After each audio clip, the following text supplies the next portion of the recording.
Hi everyone, Nifty का analysis देख लेते हैं। कल है फ्राइडे, लास्ट सेशन होगा इस वीक का, तो क्या डायरेक्शन रहेगी, क्योंकि ये कैश सिस्टम, ये ऑक्शन सेशन जब से लागू किया है 2-3 दिनों से मार्केट बहुत ही अलग बिहेवियर कर रहा है। तो कल क्या डायरेक्शन रहेगी वो हम चार्ट से समझेंगे, एग्जैक्ट वो डायरेक्शन कौन सी होगी और लेवल्स में मैं आपको बताऊंगा। बट उससे पहले देखते हैं आज हमने क्या किया, क्योंकि सेंसेक्स की क्या थी एक्सपायरी। ये सेंसेक्स का चार्ट है, आपको लगभग लगभग दिख रहा होगा, पूरा दिन रेंज में रहा है सेंसेक्स। फिर भी हमने एक अच्छा और बड़ा प्रॉफिट किया है आज के दिन। कहाँ पे ट्रेड लिया, अब देखिए ऐसे साइडवेज में अच्छा प्रॉफिट करने के लिए क्या चाहिए, एक बहुत ही परफेक्ट एंट्री चाहिए, राइट। और वो हमने की है।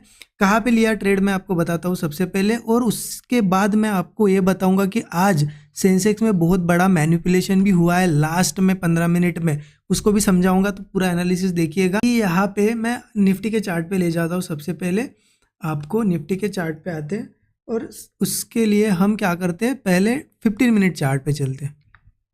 ठीक है, 15 मिनट चार्ट हो यहाँ पे मैं ओपन कर देता हूँ। हाँ, एक चीज़ मैंने आपको बताया था कि मैनिपुलेशन कैसे होता है, वो हम देखेंगे लास्ट में देखेंगे। पहले आप निफ्टी का यहाँ पे बिल्कुल एनालिसिस समझ लो। आज निफ्टी की क्लोजिंग कहाँ मिली, 5 मिनट चार्ट पे देख लो। जैसे कि 2-3 दिनों से देख रहे हैं हम, सीधा 200 पॉइंट ऊपर, 150 पॉइंट ऊपर हुई, लेकिन आज बिल्कुल यहाँ पे फ्लैट जैसी क्लोजिंग हुई। ये भी क्यों हुई वो भी रीज़न बताता हूँ आपको। आज भी हो सकती थी बड़ी क्लोजिंग ऊपर नीचे, लेकिन फ्लैट क्यों हुई वो आगे देखेंगे। बट आप अब करना क्या है, अब निफ्टी का यहाँ पे चार्ट है, कल निफ्टी में ट्रेड करना है हमें, फ्राइडे है। 15 मिनट के चार्ट पे आते हैं। एक चीज़ समझिए, यहाँ पे मुझे क्या दिखाई दे रहा है, मुझे एक चीज़ दिखाई दे रही है, मार्केट था बुलिश, क्लियर बुलिश था। यहाँ पे एक दिन रिट्रेसमेंट की, मार्केट ऊपर गया। अब यहाँ पे कैश सिस्टम वगैरह आया था, उस वजह से मार्केट ऊपर ओपन हुआ और फिर से नीचे आया, बट इस लो तक नहीं आ पाया। देखिए ऊपर है, मतलब लो क्या हो रहे, शिफ्ट हो रहे ऊपर ऊपर। और आज भी देखिए आप, लगभग 2 दिनों से क्या हुआ, यहाँ से गिरा मार्केट, यहाँ से गिरा। आज हो सकता है यहाँ से गिर सकता था, लेकिन मार्केट ने सस्टेन किया। तो एक चीज़ दिखाई दे रही है कि लोज ऊपर शिफ्ट हो रहे हैं और मार्केट कहीं ना कहीं सस्टेन कर रहा है इन लेवल्स पे, तो एक ब्रेकआउट आने की पॉसिबिलिटी है। तो मेरा प्लान बुलिश है, अगर अच्छा सेटअप बनता है तो। ठीक है, तो यहाँ पे यस, मैंने आपको बताया था कि लॉजिक में बताऊंगा सेंसेक्स के ट्रेड का, वो बता देता हूँ। उसके बाद निफ्टी का मैं आपको एनालिसिस बताता हूँ। सेंसेक्स के ट्रेड का लॉजिक बहुत ही सिंपल था। सेंसेक्स में हुआ क्या था, आप एक चीज़ समझिए कि मार्केट यहाँ पे ओपन हुआ, ठीक है, यहाँ पे ओपन हुआ, 2 दिन हम देख रहे हैं एक ही सेम लेवल से क्या हो रहा है, गिर रहा है मार्केट।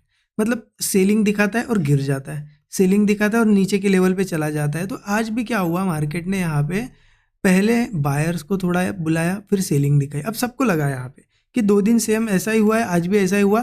पैनिक में वो बायर निकल गए और नए सेलर्स यहाँ पे आ गए, उनको लगा अब बहुत बढ़िया गिरेगा। लेकिन यही चीज़ मैंने पकड़ ली थी कि ऐसा मार्केट आज नहीं करेगा। मार्केट 1 दिन या 2 दिन सेम चीज़ करता है, तीसरे दिन आपको मौका नहीं देगा पैसा बनाने का। तो यही था मेरा व्यू कि मार्केट ऊपर के साइड निकलेगा। इस वजह से मैंने यहाँ पे कई सेंसेस का ट्रेड लिया था, और ये इसमें इस मूव में अच्छा हमने प्रीमियम गेन कर लिया, बहुत प्रीमियम बढ़ा था यहाँ पे तेजी से, आपने अगर आज देखा होगा। ठीक है, तो ये लॉजिक था सेंसेक्स के ट्रेड के पीछे का। आज लॉजिक बेस्ड ट्रेड था, पूरा प्राइस एक्शन बेस्ड ट्रेड यहाँ पे नहीं था, इतना खास कोई प्राइस एक्शन नहीं था। ठीक है, अब निफ्टी पे आते हैं।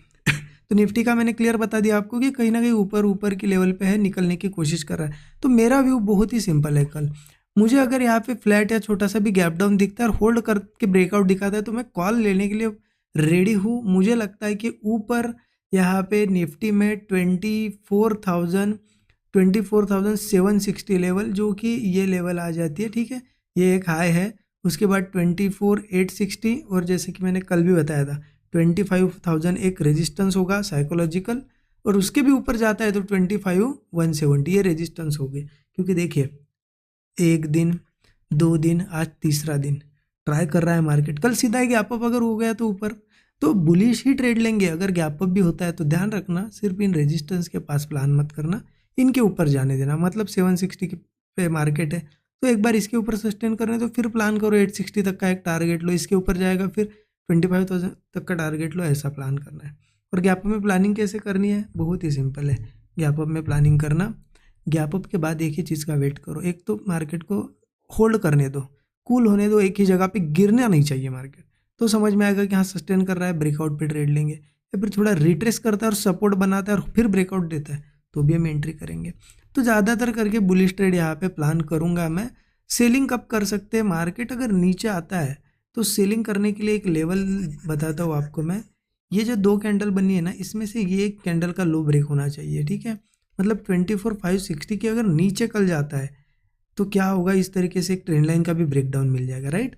नीचे जाने के बाद सस्टेन करना चाहिए, सस्टेन अगर करता है और नए ब्रेकडाउन्स आने शुरू होते तो हम सेल कर सकते हैं। फिर यही जो लोज होंगे, पहले एक टारगेट होगा, फिर यहाँ तक आएगा और इसको भी ब्रेक करता है तो 24,360, 24,190 ये हमें लेवल्स ऊपर दिखाई, मतलब नीचे के साइड दिखाई देंगे। तो क्लियर है, 560 के नीचे सस्टेन करें, ब्रेकडाउन दे सेलिंग करो, ऊपर कहीं पे भी ब्रेकआउट मिले बाइंग करो।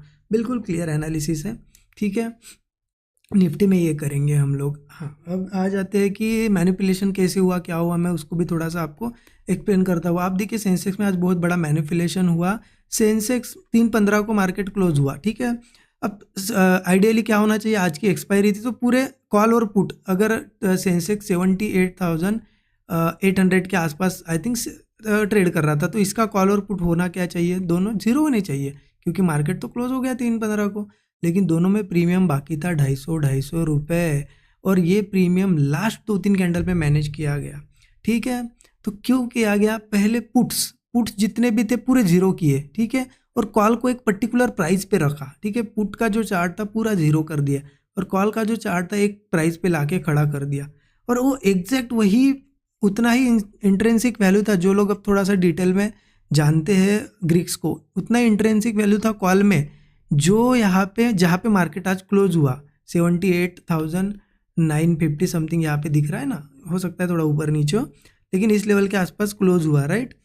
तो ये कैसे पता चला, मतलब इतना समझिए आप, मैं अगर मोटा मोटी बताऊँ आपको, कॉल और पुट के प्रीमियम को इस तरीके से मैनेज किया, पुट सेल कर दिए गए, कॉल्स बढ़ा दिए गए, मतलब पैसा दोनों में बनाया, क्योंकि किसी को पता था कि सेंसेक्स की क्लोजिंग कहाँ होने वाली है, सेंसेक्स की क्लोजिंग किसी को पता थी।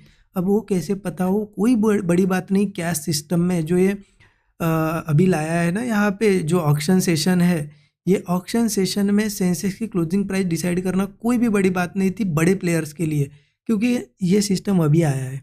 तो ये जो ऑक्शन हो रहे हैं ना, ये ऑक्शन, इसमें हमारे जैसा कोई पार्टिसिपेट कर नहीं रहा है, तो कौन कर रहे हैं, बड़े प्लेयर्स, इंस्टीट्यूशन, बिग इंस्टीट्यूशंस। तो उनको पता था कि इक्विलिब्रियम प्राइस कैसे लाना है। इक्विलिब्रियम प्राइस कब बनती है, जब यहाँ पे कोई सेलर और कोई बायर सेम प्राइस पे बहुत ज़्यादा क्वांटिटी मैच हो जाए। तो इसमें इतना समझो, हम जैसे लोग ही नहीं है, लिक्विडिटी नहीं है, सिर्फ वो लोग हैं, तो उन्होंने एक पर्टिकुलर प्राइस निकालना उनके लिए कोई बड़ी बात नहीं है। उन्होंने उसी क्वांटिटी पे सेल की और बाय की ऑर्डर्स यहाँ पे उस तरीके से लगा दी, क्योंकि उनके पास यहाँ पे होल्डिंग्स होती है, तो वो सेलिंग की कितनी भी ऑर्डर लगा लेते हैं, राइट, और बाइंग की, तो सही में वही प्राइस निकल के आई। अब ये सिस्टम जब तक ऐसा ही मैनिपुलेशन होगा और मार्केट तब तक इस तरीके से वोलेटाइल रह सकता है। निफ्टी को देखिए ना, आज निफ्टी को ज़्यादा ऊपर उन्होंने क्लोज नहीं किया, निफ्टी बिल्कुल फ्लैट क्लोज किया। निफ्टी को क्यों फ्लैट क्लोज किया, यहाँ पे 5 मिनट चार्ट पे दिखा दो आपको, निफ्टी को फ्लैट क्लोज किया। देखिए निफ्टी को चाहे तो आज 200 पॉइंट ऊपर 200 पॉइंट नीचे कर सकते थे, लेकिन उनको पता है अगर इसको आज भी मैनिपुलेट किया जाए, आज इसको मैनिपुलेट करके कोई फ़ायदा नहीं, आज एक्सपायरी नहीं है, उनको कोई इतना फ़ायदा नहीं होता, और इसको आज मैनिपुलेट करते और लोग चिल्लाते यहाँ पे एक्सचेंज पे, ये चीज़ क्या कर रहे हो आप, क्या हो रहा है। निफ्टी में बहुत सारा वॉल्यूम होता है, राइट, तो इस वजह से यहाँ पे उसको पहले फ्लैट रखा गया, लेकिन एक्सपायरी के दिन फिर से ऐसा ही कर सकते हो। मैनिपुलेशन बहुत बढ़ गया। आई होप समझ पाए आप लोग, या नहीं समझ पाए, थोड़ा जो कुछ दिनों से लोग ट्रेडिंग कर रहे हैं वो समझ पाए होगी मैंने जो समझाई चीज़ें, बाकी लोग इतना ध्यान मत दीजिए। बाकी मैंने लेवल्स वगैरह बता दिए, और जो